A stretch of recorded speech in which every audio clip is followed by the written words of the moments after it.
bertemu kembali dalam acara untuk kita belajar yang kedua kalinya, yaitu materi mata kuliah telah kurikulum pada tingkat SD, SMP, dan SMA. Pada pertemuan yang lalu saya sudah membahas tentang telah kurikulum tentang terkait dengan kondisi dan situasi pendidikan agama pada sekolah menengah pertama, yaitu di SMP, terkait dengan pembelajaran, terkait dengan perencanaan, terkait dengan pelaksanaan dan penilaian. Nah, kali ini Bapak akan menyampaikan terkait dengan pendekatan dalam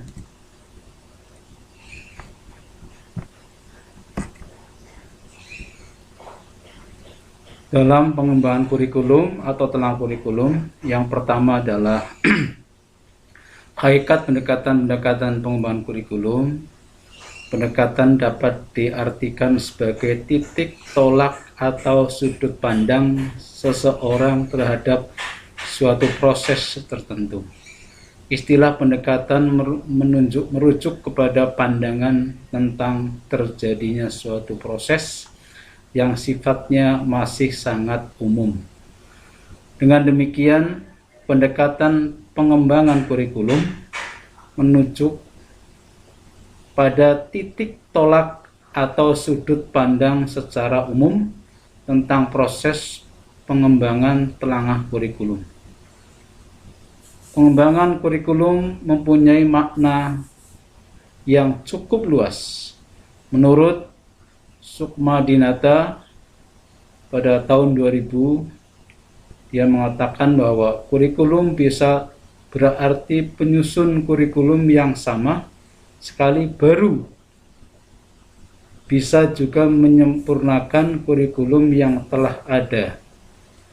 Selanjutnya beliau juga menjelaskan pada suatu sisi pengembangan kurikulum berarti menyusun seluruh perangkat kurikulum mulai dari dasar kurikulum. Lanjut. Struktur dan selebaran mata pelajaran, garis-garis besar program pengajaran, sampai dengan pedoman pelaksanaan atau mikrokurikulum. Pada sisi lainnya, berkenaan dengan penjabaran kurikulum yang telah disusun oleh tim pusat menjadi rencana dan persiapan mengajar yang lebih khusus yang dikerjakan oleh guru-guru di sekolah, seperti penyusunan rencana tahunan, semester, satuan pelajaran, dan lain-lain. Yang dimaksud pengembangan atau telangah kurikulum dalam bahasan ini mencakup keduanya, tergantung pada konteks pendekatan dan model pengembangan atau telangah kurikulum itu sendiri.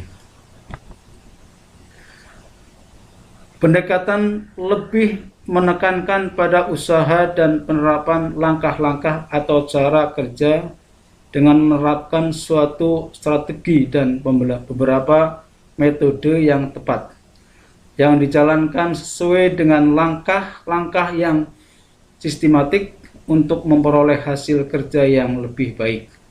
Kurikulum merupakan suatu perangkat pernyataan yang memberikan makna terhadap kurikulum sekolah. Makna tersebut terjadi karena adanya penegasan hubungan antara unsur-unsur kurikulum, karena adanya petunjuk pengembangan atau penunjuk penelaahan kurikulum, penggunaan dan evaluasi kurikulum. Kasvel mengartikan pengembangan kurikulum sebagai alat untuk membantu guru dalam melakukan tugas mengerjakan bahan, menarik minat murid, dan memenuhi kebutuhan masyarakat. Jadi pendekatan telah kurikulum adalah cara kerja dengan menerapkan strategi dan metode yang dapat dengan mengikuti langkah-langkah pengembangan yang sistematis untuk menghasilkan kurikulum yang lebih baik.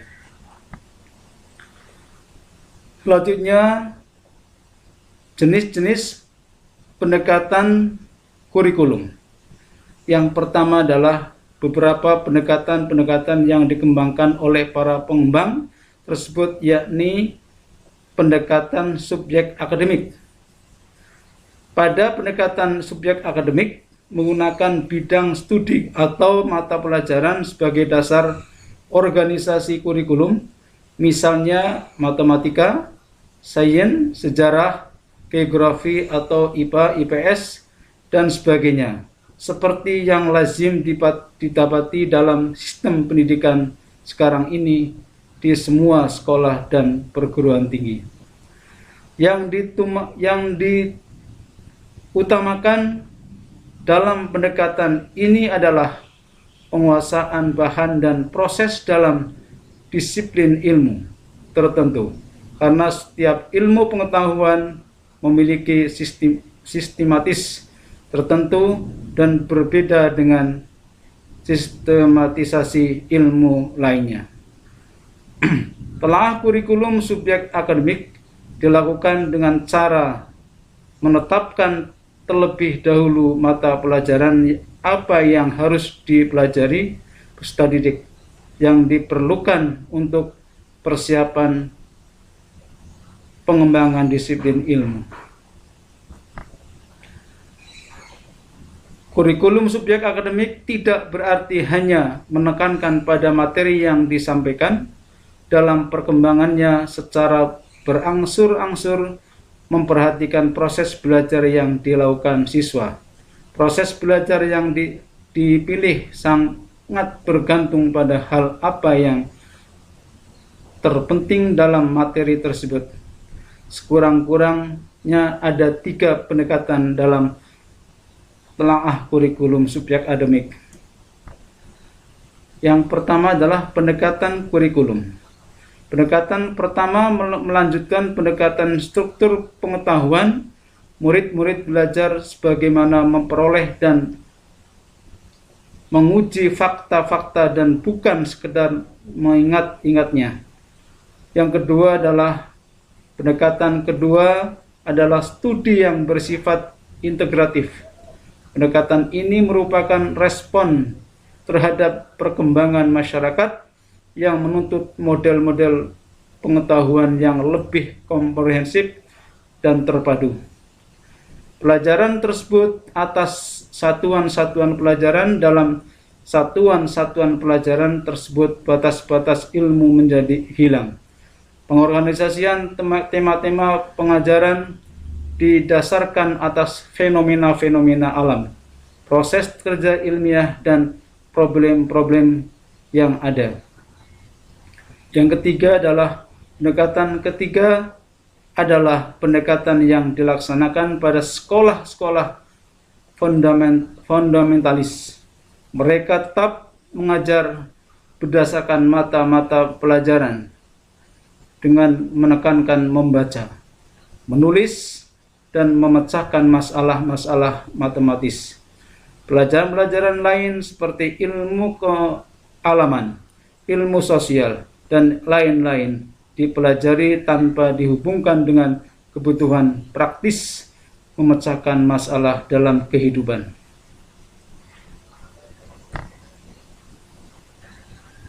Dalam pendekatan telah kurikulum ada mempunyai ciri-ciri sebagai berikut. Yang pertama adalah tujuan. Tujuan kurikulum subjek akademik adalah pemberian pengetahuan yang solid serta melatih para siswa menggunakan ide-ide dan proses penelitian. Para siswa harus belajar menggunakan pemikiran dan dapat mengontrol dorongan-dorongannya sehingga diharapkan siswa mempunyai konsep dan cara yang terus dapat dikembangkan kembangkan di masyarakat yang lebih luas. Yang kedua adalah metode. Metode yang banyak digunakan dalam pendekatan subjek akademik adalah pendekatan metode eksplorasi dan inquiry. Ide-ide diberikan guru, kemudian dielaborasi, akan dilaksanakan siswa sampai mereka kuasai dalam materi disiplin ilmu yang diperoleh. Dicari berbagai masalah penting, kemudian dirumuskan dan dicari cara pemecahannya. Organisasi isi. Ada beberapa pola organisasi isi, materi pelajaran, kurikulum, subjek akademik, pola-pola organisasi yang terpenting di antaranya. Yang pertama adalah korelatif kurikulum. Adalah pola organisasi materi atau konsep yang dipelajari dalam suatu pelajaran dikorelasikan dengan pelajaran lainnya. Yang kedua adalah united atau kontekstual, adalah pola organisasi bahan pelajaran tersusun dalam tema-tema pelajaran tertentu yang mencakup materi dari berbagai pelajaran disiplin ilmu. Yang keempat, integrated kurikulum. Kalau dalam Univet masih tampak warna disiplin ilmunya, maka dalam pola yang integrated warna disiplin ilmu tersebut sudah tidak kelihatan lagi. Bahan ajar ditegaskan dalam suatu personal kegiatan atau segi kehidupan tertentu. Yang kelima adalah problem solving kurikulum, adalah pola organisasi isi yang berisi topik pemecahan masalah sosial yang dihadapi dalam kehidupan dengan menggunakan pengetahuan dan keterampilan yang diperoleh dari berbagai mata pelajaran atau disiplin ilmu.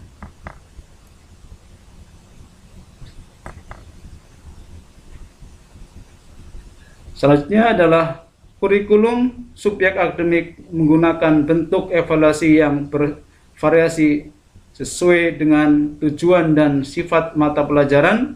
Dalam bidang studi humaniora lebih banyak digunakan untuk uraian esai dan tes objektif karena bidang studi ini membutuhkan jawaban yang merefleksikan logika, koherensi, dan integrasi secara menyeluruh. Yang kedua adalah pendekatan humanistik. Pada pendekatan humanistik berpusat pada siswa. Jadi student content ini adalah mengutamakan perkembangan afektif siswa sebagai prasyarat dan sebagai bagian integral dari proses belajar. Menurut Sumantri dalam Abdullah ide bahwa pada pendekatan humanistik prioritasnya adalah permasalahan yang perlu disadari adalah bahwa materi bukanlah tujuan. Dengan demikian, keberhasilan pendidikan tidak semata-mata diukur dengan lancarnya proses. Selanjutnya, jadi dari hal tersebut dapatlah kita pahami bahwa pada pendekatan humanistik tujuan dari pendidikan itu bukan hanya pada nilai-nilai yang dapat dicapai peserta didik, tetapi lebih kepada pembentukan perubahan pada peserta didik, baik secara jasmani maupun rohani. Selanjutnya, siswa hendaknya diturut sertakan dalam penyelenggaraan kelas dan keputusan instruksional, dan siswa hendaknya turut serta dalam pembangunan, pelaksanaan, dan pengawasan peraturan sekolah. Siswa hendaknya diperbolehkan memilih kegiatan belajar dan siswa boleh membuktikan hasil belajarnya melalui berbagai macam karya atau kegiatan. Pendidikan yang humanistik memandang manusia sebagai manusia, yakni makhluk hidup ciptaan Allah Subhanahu wa taala dengan fitrah-fitrah tertentu. Sebagai makhluk hidup, ia harus melangsungkan, mempertahankan, dan mengembangkan hidupnya sebagai pribadi. Manusia juga sebagai makhluk sosial yang memiliki hak-hak sosial dan harus menunaikan kewajiban-kewajiban sosialnya. Dalam kurikulum humanistik, guru diharapkan dapat membangun hubungan emosional yang baik dengan peserta didiknya. Untuk perkembangan individu peserta didik itu selanjutnya. Oleh karena itu, peran guru yang diharapkan adalah sebagai berikut. Yang pertama, menghormati individu peserta didik. Yang kedua, tampil alamiah, otentik, tidak dibuat-buat. Yang ketiga, tugas guru dalam kurikulum humanistik adalah menciptakan situasi yang permisif dan mendorong peserta didik untuk mencari dan mengembangkan pemecahan sendiri. Dan tujuan pengajaran adalah memperluas kesadaran diri sendiri dan mengurangi kerenggangan dan ketersaingan dari lingkungannya. Yang keempat, dari sini jelas bahwa pendekatan pengembangan kurikulum humanistik ini mengharapkan perkembangan diri siswa sehingga dapat menemukan kepribadiannya yang hidup di tengah-tengah masyarakat. Pendekatan pengembangan kurikulum mempunyai beberapa ciri, yaitu: 1. Tujuan pendidikan adalah proses perkembangan pribadi yang dinamis yang diarahkan pada pertumbuhan, integritas, dan otonomi kepribadian, sikap yang sehat terhadap diri sendiri, orang lain, dan belajar. Semuanya itu merupakan bagian dan cita-cita perkembangan manusia yang terkualisasi. Seorang yang telah mampu mengakualisasikan diri adalah orang yang telah mencapai keseimbangan perkembangan seluruh aspek pribadinya, baik aspek kognitif, estetika, maupun moral. Yang kedua adalah metode. Pengembangan kurikulum humanistik menuntut hubungan emosional yang baik antara guru dan siswa.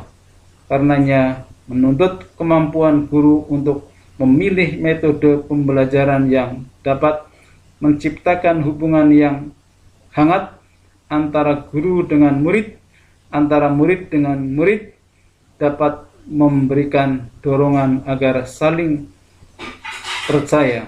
Dalam kegiatan pembelajaran, guru tidak boleh memaksakan sesuatu yang tidak disenangi oleh peserta didik. Selanjutnya adalah organisasi isi. Kurikulum humanistik harus mampu memberikan pengalaman yang menyeluruh, bukan pengalaman yang terpenggal-penggal.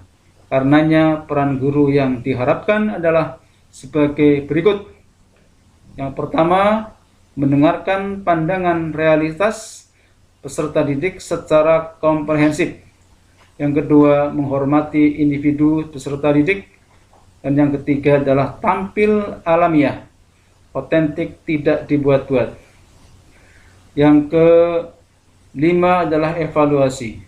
Evaluasi kurikulum humanistik berbeda dengan evaluasi pada umumnya yang lebih dikenakan pada hasil akhir atau produk. Sebaiknya evaluasi kurikulum humanistik lebih menekankan pada proses yang dilakukan. Kurikulum ini melihat kegiatan sebagai sebuah manfaat untuk peserta didik masa depan. Kelas yang baik akan menyediakan berbagai pengalaman untuk membantu peserta didik menyadari potensi mereka dan orang lain, serta dapat mengembangkannya.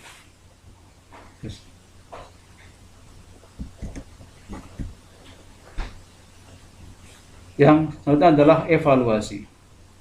Dalam evaluasi kurikulum humanistik berbeda dengan evaluasi pada umumnya yang lebih ditekankan pada hasil akhir atau produk. Pada kurikulum ini, guru diharapkan mengetahui respon peserta didik terhadap kegiatan mengajar. Guru juga diharapkan mengamati apa yang sudah dilakukannya untuk melihat umpan balik setelah kegiatan belajar dilakukan. Sebagai suatu hal yang alamiah, kurikulum humanistik memiliki beberapa kelemahan seperti keterlibatan emosional tidak selamanya berdampak positif bagi perkembangan individual peserta didik. Meskipun kurikulum ini sangat menekankan individu peserta didik, pada kenyataannya setiap program terdapat keseragaman peserta didik. Kurikulum ini kurang memerhatikan kebutuhan masyarakat secara keseluruhan, dan dalam kurikulum ini prinsip-prinsip psikologis yang ada kurang terhubungkan. Pendekatan teknologis. Salah satu ciri globalisasi adalah pesatnya arus informasi melalui berbagai alat teknologi seperti teknologi telepon, radio, televisi, telekonfer, sampai dengan satelit dan internet. Kehadiran teknologi perlu dimanfaatkan oleh dunia pendidikan dalam upaya pemerataan kesempatan, peningkatan mutu, relevansi, dan esensi pendidikan. Perspektif teknologi sebagai kurikulum ditekankan pada efektivitas program, metode, dan materi untuk mencapai suatu manfaat dan keberhasilan. Teknologi mempengaruhi kurikulum dan dua cara, yaitu aplikasi dan teori. Aplikasi teknologi merupakan suatu rancangan penggunaan beragam alat dari media atau tahapan basis instruksi sebagai teori. Teknologi digunakan dalam pengembangan dan evaluasi material kurikulum dan instruksional. Pandangan pertama menyatakan bahwa pemanfaatan teknologi lebih diarahkan pada bagaimana mengajarnya, bukan apa yang diajarkan. Sementara pandangan kedua menyatakan bahwa teknologi diarahkan pada penerapan tahapan instruksional. Penerapan teknologi dalam bidang pendidikan khususnya kurikulum adalah dalam dua bentuk, yaitu bentuk perangkat lunak dan perangkat keras. Penerapan teknologi perangkat keras dalam pendidikan dikenal sebagai teknologi alat, sedangkan penerapan teknologi perangkat lunak disebut juga teknologi sistem. Teknologi pendidikan dalam arti teknologi alat lebih menekankan kepada penggunaan alat-alat teknologi untuk menunjang efisiensi dan efektivitas pendidikan. Kurikulumnya berisikan rencana penggunaan berbagai alat dan media. Juga model pengajaran yang banyak melibatkan penggunaan alat. Contoh-contoh model pengajaran tersebut adalah pengajaran dengan bantuan film dan video, pengajaran berprogram mesin, mengajarkan modul, pengajaran dengan bantuan komputer, dan lain-lain. Baiklah, Bapak akan menyimpulkan apa yang telah saya sampaikan dari awal hingga akhir.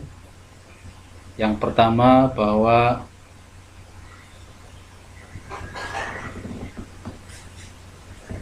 tentang pendekatan pengembangan kurikulum, maka dapatlah diambil kesimpulan sebagai berikut. Yang pertama, kurikulum adalah seperangkat alat untuk dapat mencapai tujuan pendidikan. Oleh karena itu, harus dikembangkan dengan beberapa pendekatan. Di antaranya adalah pendekatan subjek akademik, pendekatan humanistik, pendekatan teknologi, dan pendekatan rekonstruksi sosial. Yang kedua, pendekatan subjek akademik adalah pendekatan yang diharapkan agar peserta didik dapat menguasai semua pengetahuan yang ada di kurikulum tersebut, karena kurikulum sangat mengutamakan pengetahuan, maka pendidikan lebih bersifat intelektual. Nama-nama mata pelajaran yang menjadi isi kurikulum hampir sama dengan nama disiplin ilmu lainnya. Yang ketiga, pendekatan humanistik adalah pendekatan yang menganggap materi pendidikan lebih merupakan sarana, yakni sarana untuk membentuk penantangan humanisasi peserta didik, baik secara jasmani maupun rohani, dan pendekatan ini memandang semua sebagai manusia, yaitu sebagai individu yang ingin mengembangkan dirinya. Yang selanjutnya, pendekatan teknologi adalah pendekatan di mana kurikulum harus dapat menyesuaikan dengan era globalisasi sekarang ini, yang mana kurikulum yang harus menggunakan media pembelajaran dengan memanfaatkan teknologi yang ada sekarang ini, di mana pada pendekatan pengembangan kurikulum ini siswa diharapkan tidak saja belajar dari buku-buku yang ada, tetapi juga dapat memanfaatkan yang lain. Yang selanjutnya, pendekatan teknologi rekonstruksi sosial adalah di mana kurikulum harus melihat kebutuhan yang ada di dalam masyarakat tertentu. Kurikulum ini harus memperhatikan lingkungan sosial masyarakat di sekitarnya guna mengetahui hal-hal yang dapat dikembangkan dalam masyarakat tersebut, sehingga hasil akhir dari ilmu yang dicapai dapat digunakan dalam masyarakat tersebut. Sekian dan terima kasih. Kurang dan mohon maaf. Wallahu muwaffiq ila aqwamit thoriq.